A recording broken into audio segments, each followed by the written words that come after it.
So the Steelers quarterback situation is one of those questions where how long do you go with one?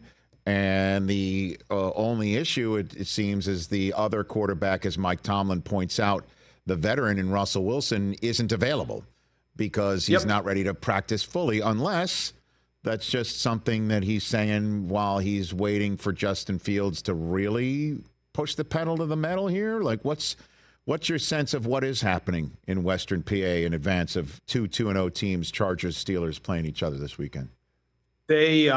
They love Justin Fields personally. I can tell you that. Like they really like coaching him. They really like working with him.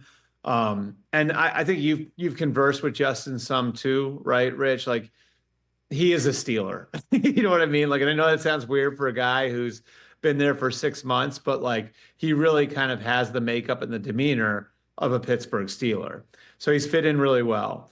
Like has he played at an A+ level? No. But I do think that staff and, Arthur Smith worked with Ryan Tannehill and basically resurrected Ryan Tannehill's career in Tennessee. I think that they feel like they could and Arthur and his staff feel like they could even do more with Justin Fields than they did with Ryan Tannehill. And they got to an AFC championship game with Ryan Tannehill in Tennessee. So like, to me, I look at this like the more chances Justin gets to improve week over week, the stronger the case becomes to leave him in there. And, I think there are some limitations to Russell Wilson's game at this stage that Justin Fields doesn't have. So this was a very real conversation in the summer. There's a reason why Mike Tomlin didn't make the decision until right before week one.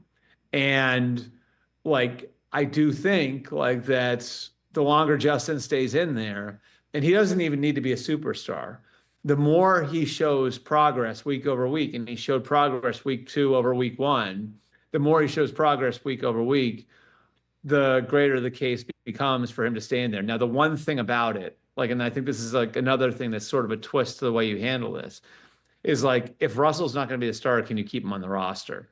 And if you have to make that switch from Justin to Russell, like, can you do it? Whereas if you put Russell back in there when he's ready to go, it'd be very easy for you to switch back if it doesn't work, right? So I think that's one nuance. And I think that was a nuance to the initial decision too, where the initial decision with part of it was, well, if we start with Russell and it doesn't work, it'd be really easy to go to Justin. Whereas if we start with Justin, like, can Russell even be on the roster? Like, that was part of their decision making. I think that exists now too, where it's, if they give Russell a shot, maybe they get great play out of him. But if they don't, it'd be really easy to just go back to Justin. Catch the Rich Eisen Show every single day on the Roku Channel, 12 to 3 Eastern, for free.